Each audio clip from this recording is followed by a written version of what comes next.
It's supposed to be about Max Domi, but really, let's make the first trade video about Steve's suit. What is this? What are you talking about? What is the suit thing? Jesse has the proper suit on, which is a retro Jonas Gustafsson jersey. Let's go. Bring back the band. Yeah, he's back. They got Gustafsson back. They got Shen. They got Gustafsson. Who else could they bring back? Jamie McClement. Yeah. The reason we're starting with the Domi name is because it's retro too, but it's Max Domi this time. Off to the Dallas Stars. Playoff bound. I mean, really, the Chicago Blackhawks are tearing this down, but the deal looks like this. The Stars are sending a second-round pick in 2025, and Anton Khudobin of the Blackhawks. AHL goaltender Dylan Wells will also head to Dallas. So first, I guess we'll start with the Dallas Stars. What does Max Domi bring to the Dallas Stars here? I mean, the trade seems relatively fair given what the Blackhawks are trying to do. I mean, a second-round pick is good. A couple years down the road isn't exactly the best, but you can always flip it and stuff like that. Here's how I've started to think about it. 2025 is 3 drafts from now. 1, 2, 3. And how long will it take a second-round pick to make the NHL? Probably 3 more years at least. I think if you do very well, right? If you do very well, it'll take another 3 years.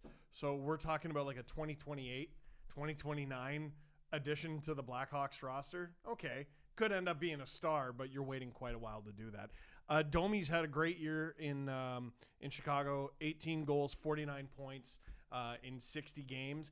And Chicago might have an opportunity to have their cake and eat it too, because I could easily see him going to Dallas, doing his work, and then re-signing right back in Chicago. Because he seems to have loved it. Max Domi has become like a local hero there because he's loved playing in Chicago so much, and he's kind of the only guy there that seems to be around for a little bit. Well, and then he got traded. And having a good time, and they got traded. So I could 100% see him coming back in the summer.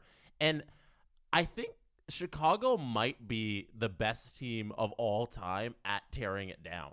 Have we ever seen a team tear it down this impressively, where you're even trading the young guys like Kirby Dach, who have talent, who could stick around, but they're also just getting thrown out the window? So it's interesting you mentioned that. So I tore into the Arizona Coyotes a little bit because they have all these picks, but like you can't pick that many players. No. You simply can't.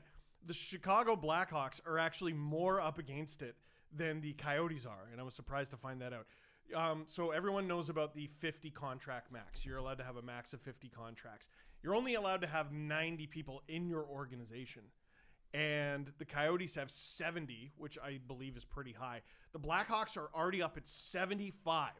Add to that, they have 1, 2, 3, 4, 5, 6, 7, 8, 9, 10, 11 picks just this year. 2 in the first round, 4 in the second round. I think what teams like Chicago and also Arizona could and should do is trade up. You straight up do not need that many picks. I know conventional wisdom says don't do that. You don't get the proper value back. But if you have an opportunity, if you're the Chicago Blackhawks, to move up, 10 spots in the second round or get into the first round, why not do it? Because you literally have too many picks. Oh, yeah. One thing I love doing as a general manager. Shut up. At my day job as a GM of an NHL team, I love at draft day swapping my draft pick for a couple years down the line. So I'll just say I have a mid-round second, I'll just swap that for like a 2026 second. And, like, if you have all these picks and you can't bring in these 4 prospects like the Blackhawks have in the second round, they have 4 second-round picks, you can't bring in those 4 guys. You're not going to take all those 4 picks. So why not just kick it down the can? Maybe you're a little better in 2027, and that second-round pick in 2027 turns into an asset. Guys, can we talk about the Max Domi part of this trade? This is the whole part of the trade. Chicago tearing it down. What does he bring to Dallas? Can we talk about that? No. We're talking about a second-round pick in 2025, and then Jesse's video game fantasies. Come on. No, here's what I want to talk about with Dallas. How is Dylan Wells going to get any playing time on their minor league team? Because he's got to beat out Matt Murray for a job. That's true. They have a player named Matt Murray who's a goalie, and he's only a couple years apart in age. No, that's just a swap. And Khudobin, it's a shame how far he's fallen off, and I just want to drive Adam out of his mind. You're driving me crazy. Wells is the important part of this trade. Very important. No, Max Domi is he's going to bring a scoring touch.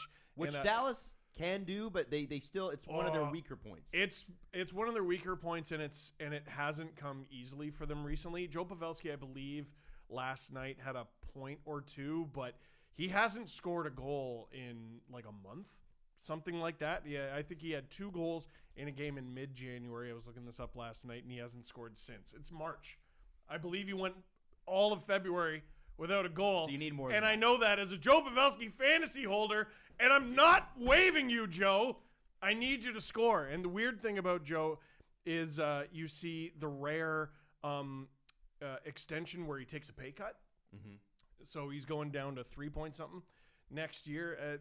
But this year, the Dallas Stars have a real opportunity to go for a run in the West. It's not that impressive out there right now. Producer Drew over there is going to be very upset about the Avalanche, but you got to admit the opportunity is right there for them to at least go to the second round. And then you have Jake Ottinger, and who knows what happens. Maybe you get a little bit of puck luck and injury luck, and Jason Robertson takes another step. Rupe Hintz takes another step. Exactly. In the playoffs. Exactly. 18-game goalless drought for Joe Pavelski. 18 games. Okay, well, again, we're not focused on Max Domi here. We're talking about Joe Pavelski. Do you think Tyler Seguin is earning his contract? No, but this is relevant because they're going out and getting guys like Dadonov and Domi who are not like high end scorers. They're good, but they're the depth scoring that they maybe need. Yeah, like you look at the big names that have gone at this deadline. Like those guys are B and C players. Dadonov had an immediate impact, and the Stars have to hope that Domi does too, because they haven't done the greatest recently. But again, the West is right there for the taking. Here's the top 6 without Domi in it, assuming he does. You got Robertson, Hintz, Pavelski, Ben, Wyatt Johnson, Dadonov, and then actually the third line, Marchment, Seguin, and I would imagine Domi, but Delandria is in there right now. Delandria. That's a spectacular and painful, grinding sort of lineup. Like that's a lineup that wears you down. Yeah, we talk about how the Bruins became more of the Bruins. The Stars become more of the Stars by getting Max Domi. I think he's gonna. What is it? He's going to get on like a house on fire? That's something like that. So something like that. That feels like an Adam Wildism. For sure. Yeah. If it's 80 years old, it is. And don't worry, we'll have more on the Bruins. This is just the first on the SDPN trade deadline special. Jesse, anything else to add about your fake GM? The Bruins? The Bruins. Well, we got stuff to talk about with the Bruins. I'm so hot in this jacket. All right, good. Perfect.